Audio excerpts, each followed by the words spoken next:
Okay, now that you know how to get here and you're all logged in, let's understand what's available to us. And thank you so much, Miss Lyons, for doing that for us. Guys, it's all about teamwork. Okay, let's look under the STAR tab, and we have the STAR Assessed Curriculum, which you can get from the TEA website, but playing around in TEA on the TEA website is a little frustrating if you don't know how to use it. So thank you so much for uploading that for us. When you click, this is what you get. And it talks about the reporting categories, and it shows you all of the texts and CEs. Now, I know you've heard that and seen it, but what is it? So let's talk about that now. The A that you see at the beginning of each number is algebra, okay? This here, number 1, represents which statement. There are 11 different statements. So this is statement number 1. Now, this statement is called the knowledge and skill statement. It's called the knowledge and skill statement because this is what they are supposed to know. This is the overview of what they're going to know. Now, under it is what the student is expected, student expectation to do. How do I know that? Well, at the end it says the student is expected to, of course, do an action. What action is that for the SEA? It's describe. Now, what are they going to describe? It has to be something to do with what was listed in this statement above. The content, independent and dependent quantities in functional relationships, and so on and so forth. So I'm going to move on to the next one, but just want to make sure you know this is the knowledge and skills statement, and this is what they are supposed to know. These statements tell you what they're supposed to do. I also went to the TEA website myself to see if I could figure it out, and it was challenging, but I did find that mathematics falls in chapter 111 of all of the chapters, and high school is the chapter C, and that's where we are, algebra 1, and this just gives an overview. But under that, look at that, knowledge and skill statements. Statement 1 all the way to statement 11. And guess what we have under each statement? The student expectations when we find those verbs and figure out what content we're going to perform. So now we go back and look at the blueprint, which is a breakdown of what's going to be tested on the STAR per category, readiness and supporting. Now, don't you be partial with readiness versus supporting. If you don't have support, you won't be ready. So you treat them both the same. Okay, moving on. The number sense under algebra is a PowerPoint that was presented during the PD last year. And actually, it's a really good PowerPoint. I've gone through it a couple of times. And the objective that they said was to become proficient at analyzing texts and CEs to make great instructional decisions and integrate manipulatives, because manipulatives increase conceptual understanding. And then they started talking about number sense and how kids struggle with that, and gave the AISD definition. They even went as far as to talk about the focus of instruction from middle school to high school and to beyond. And then after that, they watched a video. I do want to show you a piece of that, a piece of 2 videos, video on slide 12 and slide 13. So I'm gonna load that.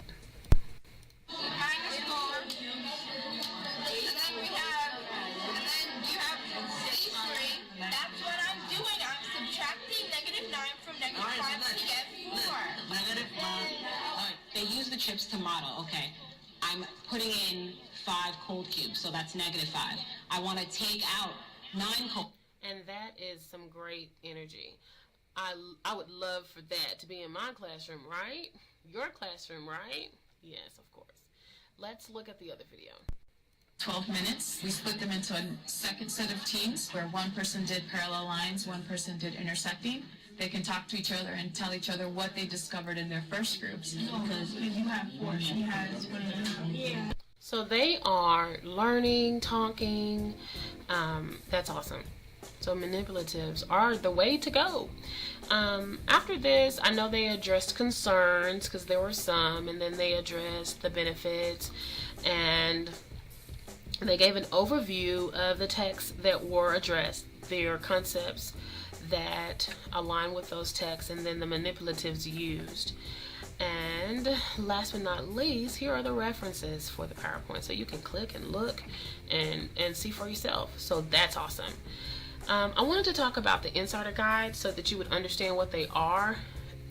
If you look, it's unit 1, 2, 3, and 4 that are available. Unit 5 is not available because it's an introduction to geometry.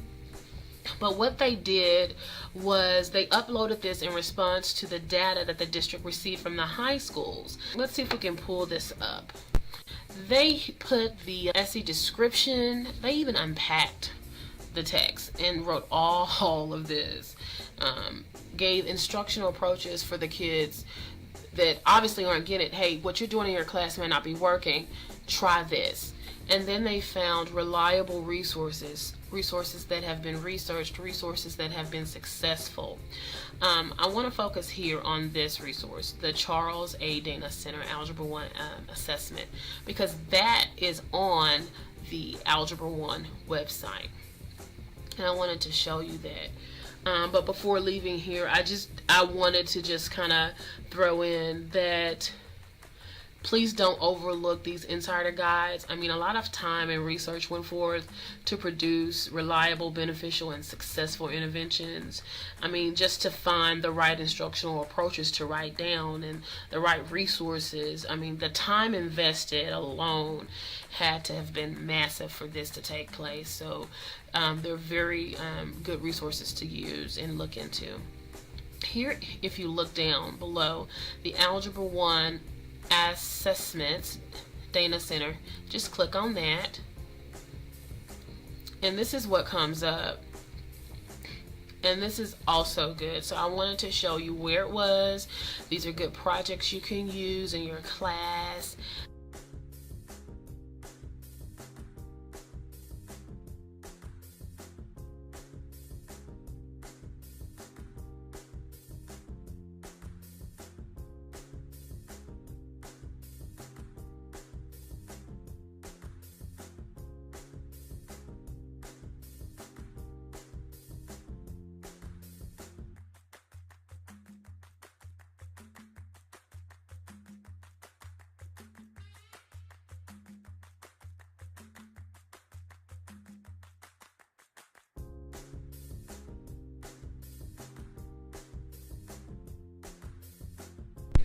Let's talk about the assessment timeline and pacing calendar.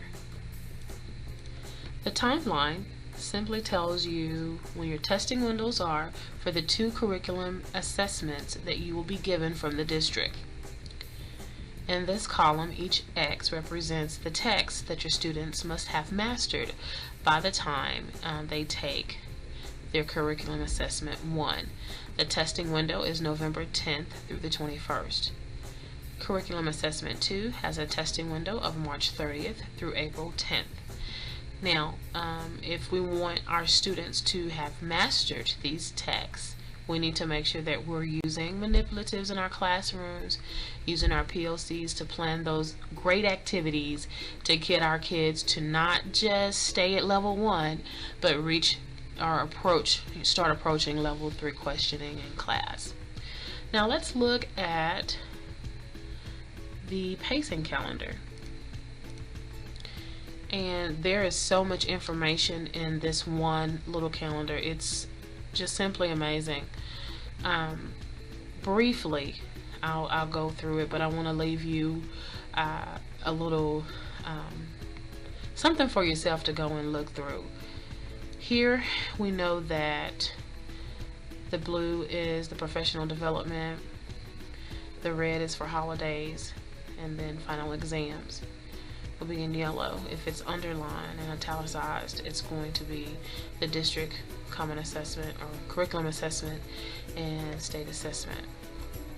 Remember, on the district's calendar, when it's an open parentheses, it is the beginning of the 6 weeks. when it is closed, it is the end of the 6 weeks. So we have here, according to our legend down here, professional development. So this is before the students come. These first 2 days, pre-assess the students, and then we will start Unit 1 as of the 27th, and that will roll all the way through the 24th. Now the 17th is a staff development 2.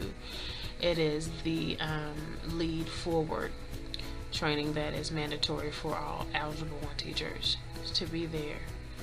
Okay, and then you can see Unit 2 and so on and so forth. If you look here, this is the testing window for the Curriculum Assessment 1. So it's laid out for you. This is beautiful. You know where it is, and let me show you just one more time. Again, this is the pacing calendar, and I clicked here to get there. A few things I just kind of want to point out before I really dig into the meat of this document. Okay, if you see the red words readiness standard, I'm telling you this is a readiness standard, but I'm also telling you if you don't see it, it's a supporting standard. The verbs that are being tested are underlined. Okay, and I noticed that use was an underline and it should have been. I don't know if that's because this focused more on determine. Okay,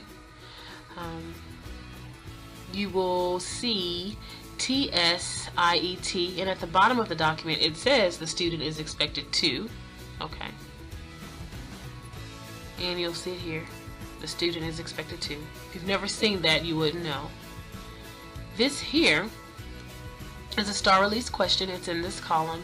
80% of the document has it, and there's a reminder here in blue that says that it's below, and it's not on all of them. Again, about 80%.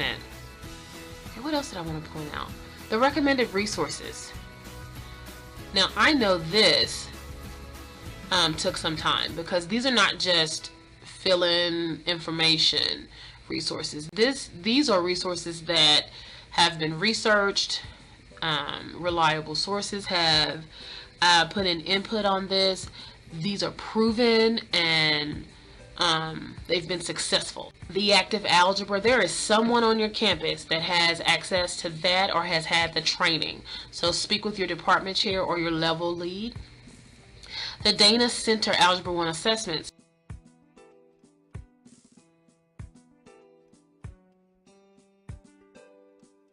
Which is a really, really good place to go and get activities. And here it is at the bottom, the Algebra 1 assessment. You just click down and download it.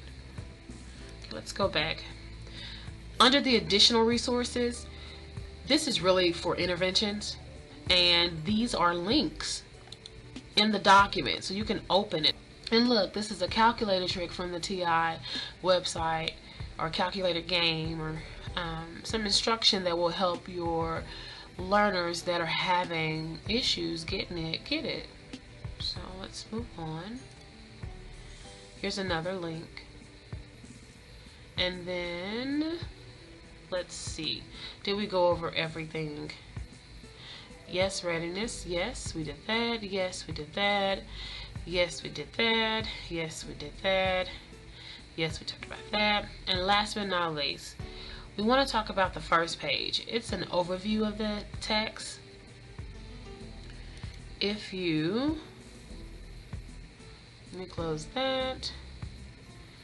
Let me close that.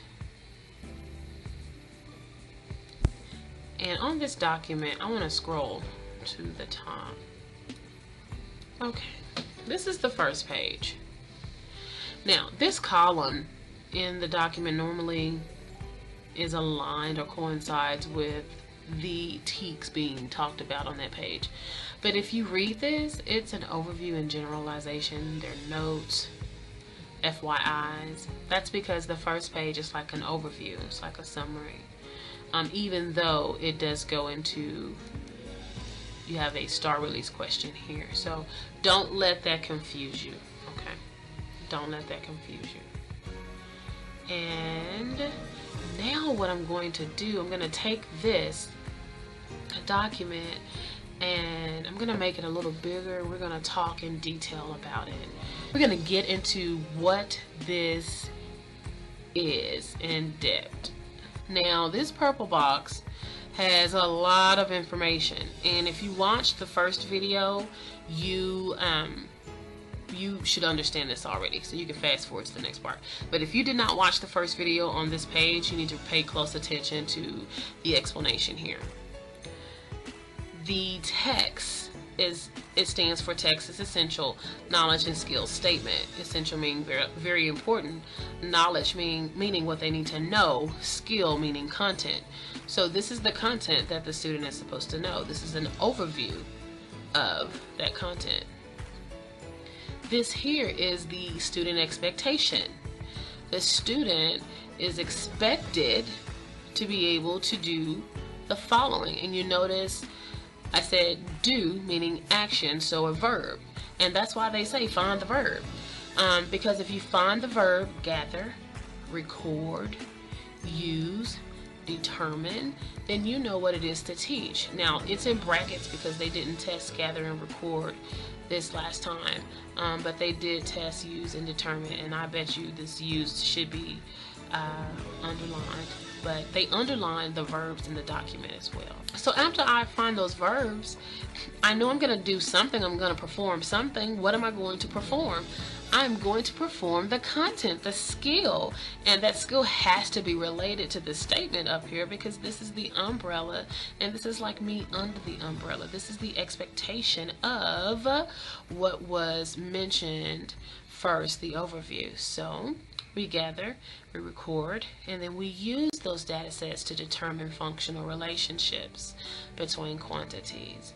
And the more you do it, the more you can just pretty much see what it is that it's asking, the more you read the text and the student expectations. Now, this statement here is just a combination of these two.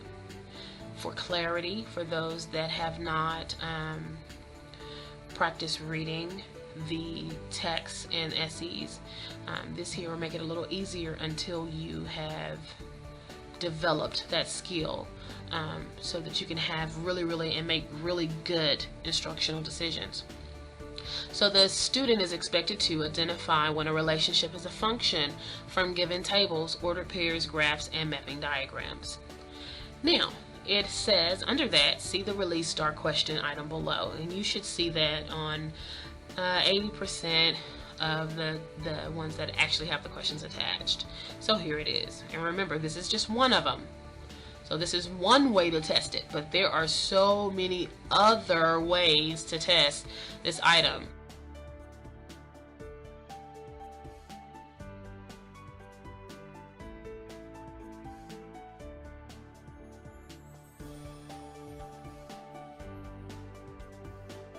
Okay, let's talk about this red box that has the blue and the green attached to it. The blue, it coincides with this blue over here.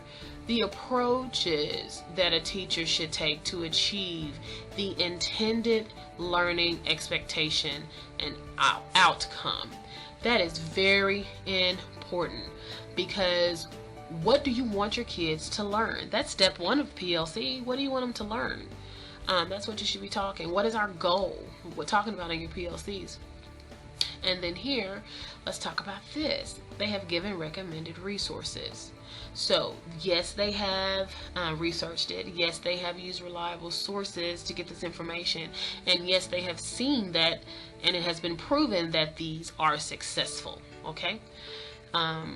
Resources, materials that will most likely maximize student success and teacher time. Look at this, Dana Center Algebra 1 assessment. Do you remember where you can get that? From the Curriculum Central page, right there. There it is, and you go there and that's what it's talking about. Okay, additional resources. This is really an intervention used for the differentiated learners. And when you have kids in class that just aren't getting it, hey, do this. That's, we got to find something to reach the ones that don't get it. Academic vocabulary. language that's essential to concept development. So in order to meet those goals, these are the things they got to know how to do: say, write, explain. Assessment. And you know, it's really bad, because when we say assessment, the first thing we think is test and quiz, but this is really ways to frequently monitor the concept development during instruction. What are you doing? What are you asking? What are you saying? What probing questions are you asking? What yes or no questions are you asking? What questions are you asking to see what they know? And that can be done at the beginning, during, at the end of class it can be done.